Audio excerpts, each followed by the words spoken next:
Hey, how you doing? And welcome back to this week's video entitled, Why Am I Not Getting Better? All right, that's a good question. A lot of people are going to see doctors and have various complaints and stuff, and they wonder why they're not getting better. Well, I've kind of put together a little list, sort of, on some reasons why. So, first of all, thank you for following along, and let's get with it. It's like, so what happens when your treatment program doesn't seem to be working for you? Most times a person's told that they just need to continue and believe in the process, right? Or perhaps they refer you to some other specialist who scratches his head before sending you off to a specialist, at which time you go listen to an internet guru and really mess yourself up at that point. So too often people present to their doctor and they're basically given a diagnosis and a course of treatment that the patient themselves must have to administer to themselves. That's interesting. Get this. So we got the guy who has all the training, which is the doctor, and he's just turned his hat over, or he's just made the guy without any training, the patient. Now he's the doctor, and he's supposed to administer health care to himself. But then that doctor never took the time to follow up and see how good of a patient or how good of a doctor his patient's being to himself. How can you turn the reins over to somebody that doesn't have the expertise or the knowingness or anything else and expect them to administer health care? That's a real good reason why a person wouldn't be able to get better, because they don't have a doctor. Good. We see this all the time with antibiotics. A person's got some sniffles, they go into the doctor, they're given a broad spectrum antibiotic, which they're supposed to take for 7 to 10 days. They take it for a few days or right up until they feel better, right? And then they stop taking the antibiotic. Why? Well, because they really hate taking pills. Okay, good. In essence, what they are eventually do is they end up creating what's known as a superbug. So now they've got this bug, whatever it is, that is immune to not only antibiotics, but it's immune to the person's own immune system. So that's what happens when you tell the patient to be their own doctor instead of the doctor following up and making sure that this person is getting through and taking their antibiotics or whatever course of treatment the way they're supposed to. Here's another reason why people don't seem to be getting better. If a treatment program doesn't seem to be working, the smart doctor will immediately find out exactly what it is or isn't the patient isn't doing, all right? What it is they are doing and what they aren't doing if they've been given a course of home therapy, right? Once again, that's the patient being the doctor, right? So, and oftentimes the patient will come in and say, well, this isn't working, I'm not getting better. But the doctor never found out exactly what it is the patient is doing, right?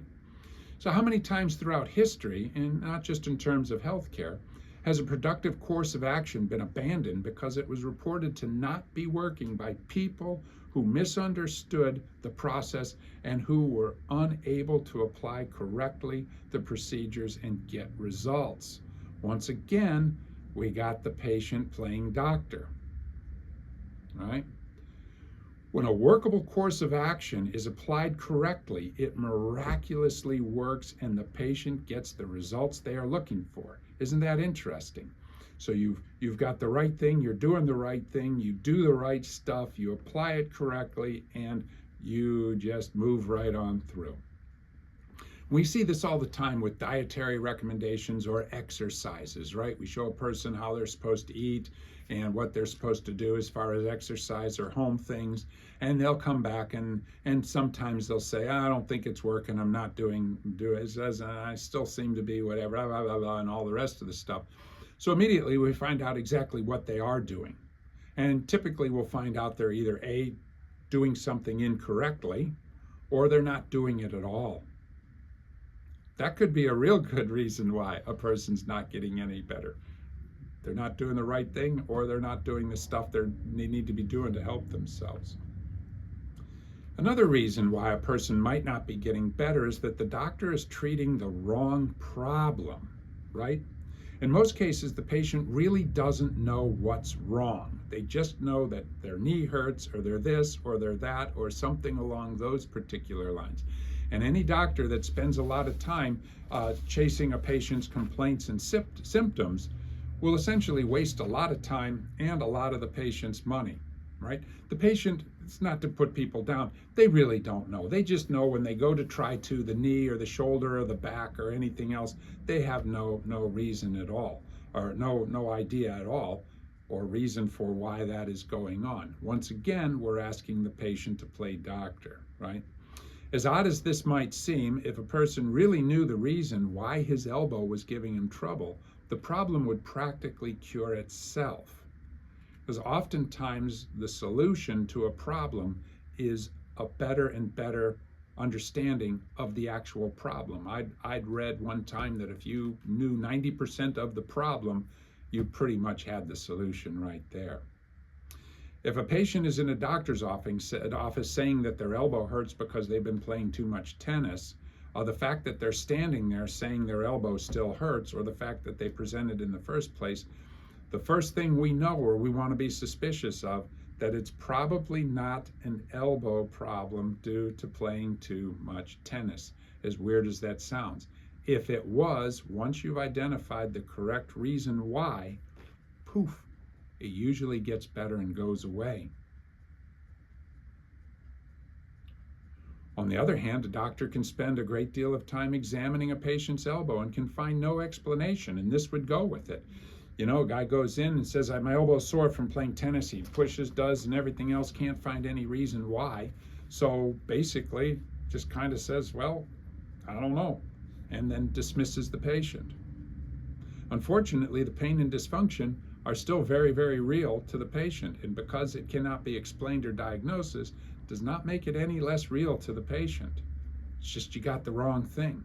That's what's so cool about going to see a chiropractor. You come in with an elbow. A lot of times, a person will come in and say their low back hurts, right? And they'll look and they'll laugh and they say, so it must be my earlobe, or it must be my big toe, or it must be a spot on the side of my leg. And you know what? It could be. We take a look and see, and that's the whole thing. I once read, and this is an interesting thing to kind of keep in mind when you're doing this, that an absence of explanation does not make it an explanation of absence. If you understand what I'm saying, just because I can't explain something or you can't explain something doesn't mean that it doesn't exist or that it's not a problem, right? An absence of explanation does not make it an explanation of absence. These are typically, like I said, the medical misfits that wander into a chiropractor's office. You know, they've been everywhere, done everything. You know, doctors looked at their elbow and all the rest of the stuff. They come into us and we find out that it's truly a wrist problem or a shoulder problem or a neck problem. We start working on that, showing the things the person can do to take care of them, and all of a sudden there's a miracle. Their elbow is much better.